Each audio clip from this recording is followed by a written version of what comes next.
가스 기능사 실기 준비하시는 분들, 또 뭐 현업에서 가스 다루시는 분들께 좀 도움이 될 만한 그런 내용인데요.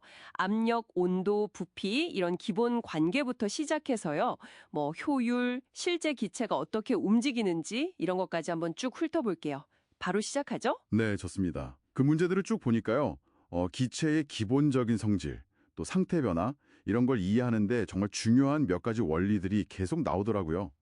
그중에서도 핵심은 역시 이상균기체 상태 방정식, PV는 MRT. 이걸 빼놓을 수가 없죠. 아, PV는 MRT. 네네. 학창 시절에 본 것 같기도 하고. 네, 맞아요. 이게 압력 P, 부피 V, 그리고 질량 M, 기체 상수 R, 마지막으로 절대 온도 T 사이의 관계를 딱 보여주는 식이거든요. 이걸 잘 응용하면 뭐 밀도라든지 아니면 비체적 같은 중요한 값들을 계산할 수 있게 됩니다. 아까 그 절대 온도 말씀하셨는데 꼭 켈빈 K로 써야 하는 건가요? 우리가 보통 쓰는 섭씨 말고요. 그거 아주 좋은 질문인데요. 이게 연력학 계산에서는 온도가 그 분자의 에너지 수준이랑 바로 연결이 되거든요. 그런데 절대 영도, 그러니까 0켈빈을 기준으로 에너지가 딱 비례 관계에 있기 때문에 이걸 써야 법칙들이 정확하게 맞아요. 그래서 섭씨 온도에다가 273 더해서 켈빈으로 바꾸는 거. 이거랑 또 뭐 압력 단위 킬로파스칼이나 기체 상수 킬로줄, 킬로그램 곱하기 K 이런 단위들을 일단 맞춰주는 거. 이게 정확한 계산의 첫걸음이죠? 네. 몇몇 문제들을 보면 바로 이 이상기체 방정식을 써서요. 특정 조건에서 밀도, 로는 P 나누기 RT죠. 그리고 그 역수인 비체적, V는 RT 나누기 P. 이걸 구하는 아주 기본적인 문제들이 나와요. 그렇군요. 이상적인 상태를 가정하는 거네요. 근데 문제 보다 보니까 STP라는 조건이 나오던데요. 표준 상태, 0도씨, 일기압 뭐 이런 거요. 이건 좀 특별한 건가요? 네, 맞아요. STP는 기체 상태를 비교할 때 쓰는 일종의 기준점 같은 겁니다. 이 조건에서는 되게 유용한 특징이 하나 있는데 기체 종류 상관없이 1kmol, 그러니까 킬로몰당 부피가 약 22.4 세제곱미터로 거의 일정해요. 아, 22.4요? 그 숫자 기억나요? 네네. 그래서 기체의 분자량만 알면 표준 상태에서 밀도, 이건 분자량 나누기 22.4죠. 그리고 비체적, 이건 22.4 나누기 분자량, 이걸 아주 쉽게 구할 수 있어요. 또 다른 유형은 뭐냐면 표준 상태가 아닌 다른 온도, 다른 압력에서 잰 기체의 부피나 무게를 이 STP 기준으로 바꿔서 계산하는 문제예요. 이럴 때는 온도랑 압력이 변하면서 부피가 어떻게 바뀌는지 이걸 보정해줘야 하거든요. 그때 이제 보일-샤를의 법칙, P1, B1, T1은 P2, V2, T2 이걸 쓰는 거죠. 아하, 온도 압력 관계. 그러고 보니 용기 안에 가둬놓고 온도를 바꾸면 압력이 어떻게 되냐 이런 문제도 있었어요. 예를 들면 뭐 용기 안 가스 온도가 15도에서 40도로 오르면 압력이 얼마나 세지냐 이런 거요. 이게 실제로는 뭘 의미하는 건가요? 네, 그게 바로 계율이삭 법칙을 보여주는 아주 중요한 예입니다. P1, T1은 P2, T2요. 부피가 딱 고정되어 있을 때는 기체 압력이 절대 온도에 정비례한다는 거거든요. 말씀하신 것처럼 온도가 15도씨, 그러니까 288K죠.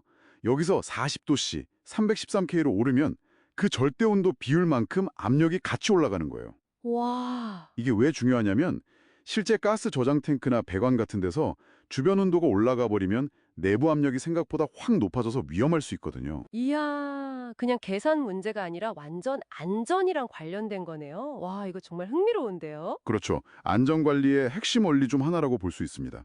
근데 또 효율 계산하는 문제도 있었어요. 가스 써서 물 데울 때 열 효율이 얼마냐 이런 거요. 이건 어떻게 봐야 돼요? 열 효율이요. 그건 우리가 에너지를 투입했을 때 그중에서 진짜 쓸모있게 사용된 에너지가 얼마냐 그 비율을 따지는 거예요. 이 경우엔 가스를 태워서 나온 총 열량이 있겠죠. 그 발열량 곱하기 사용량. 그중에서 실제로 물 온도를 높이는 데 쓰인 열량, 그러니까 물질량 곱하기 비열 곱하기 온도 변화. 이 비율을 계산하는 겁니다. 아, 투입 대비 산출이네요. 네. 근데 여기서 중요한 건 실제로는 열이 막 공기 중으로 빠져나가고 또 가스가 완전히 다 안 탈 수도 있고 그래서 효율이 절대 100%가 될 수는 없다는 거죠. 이 계산을 해보면 에너지가 이만큼 낭비되는구나. 어떻게 하면 절약할까? 이런 고민을 하게 만드는 거죠. 그렇군요. 지금까지는 주로 이상적인 기체, 그러니까 좀 단순화해서 생각한 것 같은데 마지막 문제 중에 압축계수 Z라는 게 나오는 게 있었어요. 이건 좀 다른 이야기인가요? 실제 상황. 네, 정확히 보셨습니다. 특히 압력이 아주 높아지면요. 기체 분자 자체의 크기나 분자들끼리 서로 끌어당기거나 밀어내는 힘, 이런 걸 더 이상 무시할 수가 없게 돼요. 그래서 실제 기체는 이상 기체랑 좀 다르게 행동하거든요. 아, 압력이 높아지면 그렇죠. 이 압축성 인자 Z라는 게 바로 그 실제 기체의 거동이랑 이상 기체의 거동 사이의 차이를 보정해주는 값이에요. 그래서 실제 기체의 상태 방정식을 쓸 때는 PV는 MRT가 아니라 PV는 ZMRT, 이렇게 Z를 넣어서 수정해서 써야 정확해집니다. 만약에 고압가스 다루는 현장에서 이 Z값을 무시하고 그냥 이상기체로만 계산해버리면 저장량이 얼마나 되는지, 압력이 어떻게 될지 이런 걸 잘못 예측해서 좀 심각한 오류나 안전 문제까지 생길 수 있어요. 와, 그렇군요. 자, 오늘 뭐 짧은 시간이었지만 가스 관련 연력학 문제들을 쭉 따라가 보면서 기체의 기본 성질부터 시작해서 상태 변화, 에너지 효율, 그리고 실제 기체의 좀 복잡한 거동까지 짚어봤습니다. 들어보시니까 어떠세요? 이상기체 법칙이라는 기본 틀에서 시작해서 온도 압력 관계, 효율성, 또 현실적인 보정까지 쭉 이어지는 그 흐름이 좀 보이시나요? 네, 맞습니다. 결국 핵심은 그거죠. 각 변수들, 뭐 P, V, T, M, R 이런 것들의 관계를 제대로 이해하고 상황에 딱 맞는 법칙, 이상기체 상태 방정식이든 게이류삭 법칙이든 또 개념들, 밀도, 비체적, 효율, 압축계수 Z 같은 것들을 올바르게 적용하는 능력, 그리고 그 모든 것의 바탕에는 아까 강조했던 절대온도 사용이랑 단위 통일, 이 기본 원칙이 딱 자리 잡고 있는 거고요. 결국 이 모든 원리들이 우리가 뭐 일상생활이든 산업 현장이든 가스를 더 안전하게 또 더 효율적으로 쓰기 위해서 꼭 알아야 하는 지식이다. 이런 말씀이시네요. 맞습니다. 오늘 살펴본 이런 계산 원리들은 사실 기본 중에 기본이고요. 실제 현장에서는 고려해야 할 변수들이 훨씬 더 많습니다. 그렇다면 여기서 한 걸음 더 나아가서요. 여러분이 만약 실제 상황에서 이런 계산 결과를 활용한다고 할 때 어느 정도의 안전 여유, 그러니까 세이프티 마진을 두어야 할지, 또 예상치 못한 변수가 생기면 어떤 점들을 추가로 생각해야 할지, 이런 질문을 스스로 한번 던져보시는 건 어떨까요?